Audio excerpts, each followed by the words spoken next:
Welcome to APush for 5, your daily all-in-one study partner for the AP exam.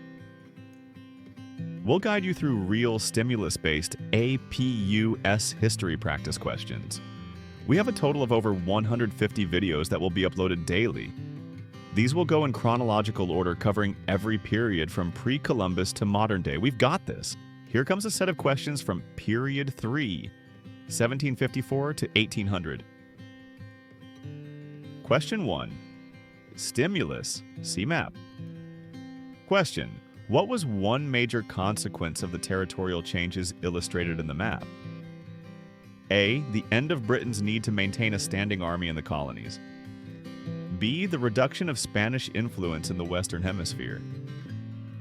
C. Increased British debt and efforts to tax the colonies for imperial defense. D. The immediate unification of Native Americans under British protection.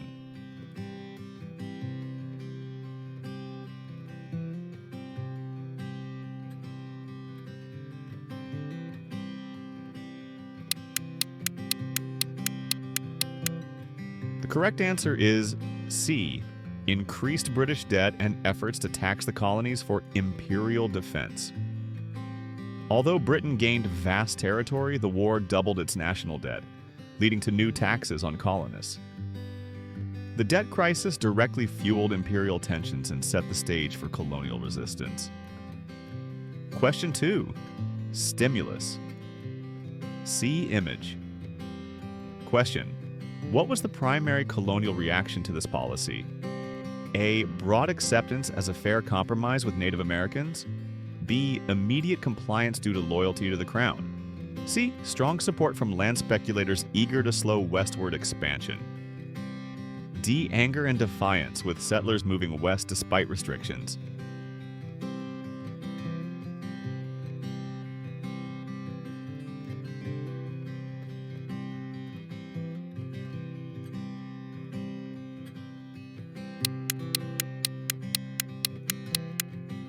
The correct answer is D. Anger and defiance, with settlers moving west despite restrictions. Many colonists ignored the boundary, fueling clashes with Native Americans. The proclamation symbolized British interference in colonial expansion. Question 3. Stimulus. British official 1765. The Stamp Act is but a small payment for the great empire's protection. Question. This statement most directly reflects which British assumption? A. Colonists contributed significantly to the empire's tax revenue already. B. Britain's military expenses justified new colonial taxation. C. Colonists had always accepted internal taxes without protest. D. British merchants were unaffected by colonial boycotts.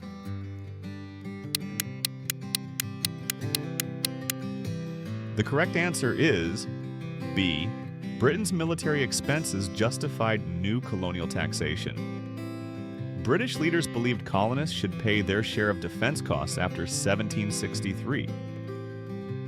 Colonists rejected this logic, distinguishing between regulation of trade and direct taxation. Question 4. Stimulus. Mercantilist pamphlet, 1760s. Colonies exist for the benefit of the mother country. Question. How did colonists most effectively resist this view in the 1760s to 70s? A. Armed resistance against the Navigation Acts. B. Non-importation boycotts and reliance on local goods. C. Appeals to the Crown for direct representation in Parliament. D. Creation of colonial currency accepted in Britain.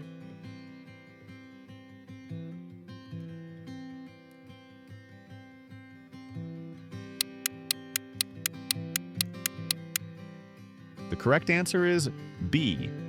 Non-importation boycotts and reliance on local goods.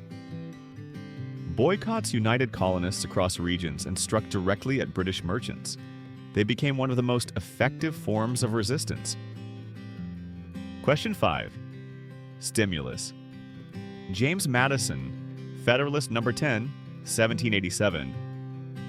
A large republic promises the cure for the mischiefs of faction. Question. What was Madison's argument in favor of the Constitution here? A. Small republics best guard against the tyranny of the majority. B. A confederation of sovereign states better controls factions than central power. C. Only a monarchy can secure order and stability. D. A large republic dilutes factions and prevents domination by one interest.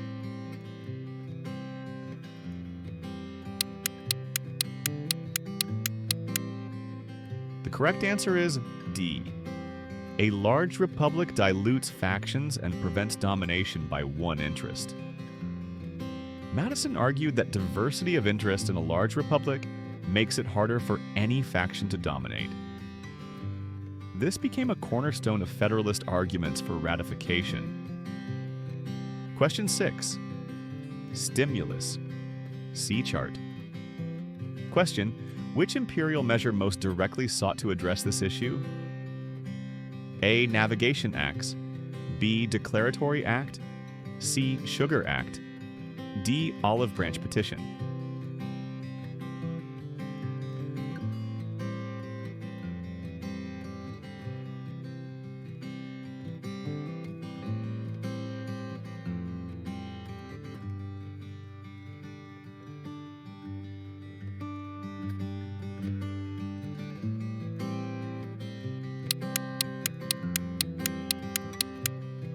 The correct answer is C.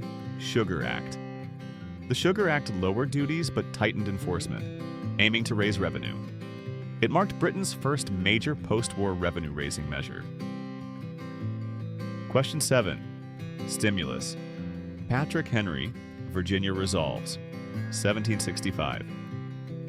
Only the General Assembly of this colony has the right to lay taxes upon its inhabitants. Question. This argument reflects A. A continuation of the principle of local self-government in the colonies. B. Support for virtual representation in Parliament. C. A rejection of all imperial authority, including trade laws. D. Advocacy for Loyalist unity during the Stamp Act crisis.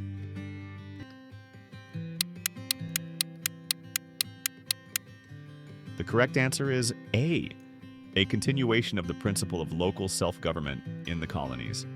Henry insisted that taxation power lay with local assemblies. This was consistent with long-standing colonial practices, not a radical demand for independence, yet.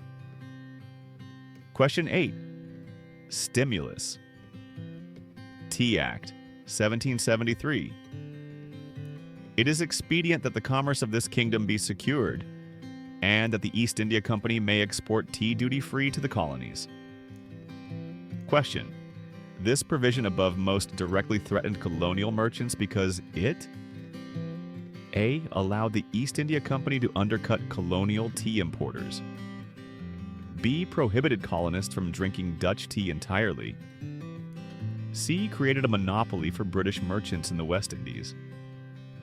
D. Imposed the first direct internal tax on colonial goods.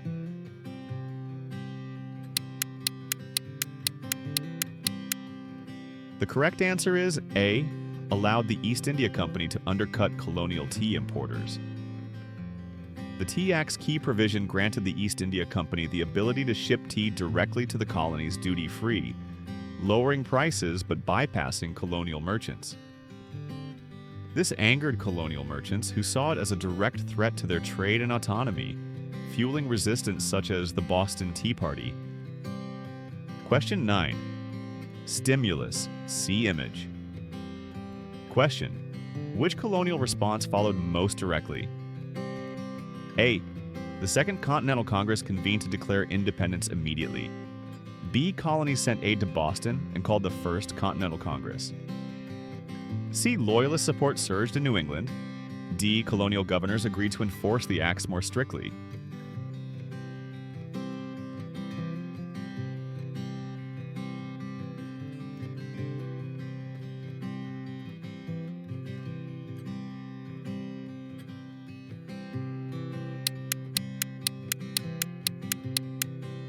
The correct answer is B. Colonies sent aid to Boston and called the First Continental Congress. Colonial solidarity grew as Boston suffered under the coercive acts. The First Continental Congress met to coordinate resistance. Question 10. Stimulus. Thomas Paine, Common Sense, 1776. The cause of America is, in a great measure, the cause of all mankind. Question.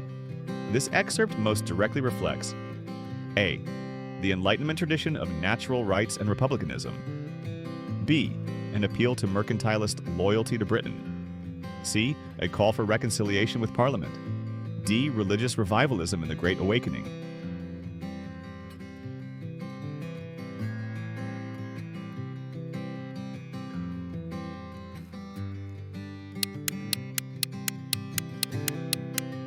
The correct answer is A. The Enlightenment tradition of natural rights and republicanism. Paine framed the struggle as universal, linking independence with Enlightenment values. His pamphlet had massive influence in mobilizing colonists. Thanks for watching A Push for 5. Let us know in the comments which questions you liked the most. If today's practice helped you, tap like, hit subscribe, and turn on notifications so you won't miss any future videos. And share this with a friend who's also aiming for that 5. If you want more hands-on learning or direct feedback, reach out directly. We'd love to help you take your prep to the next level. See you in the next video.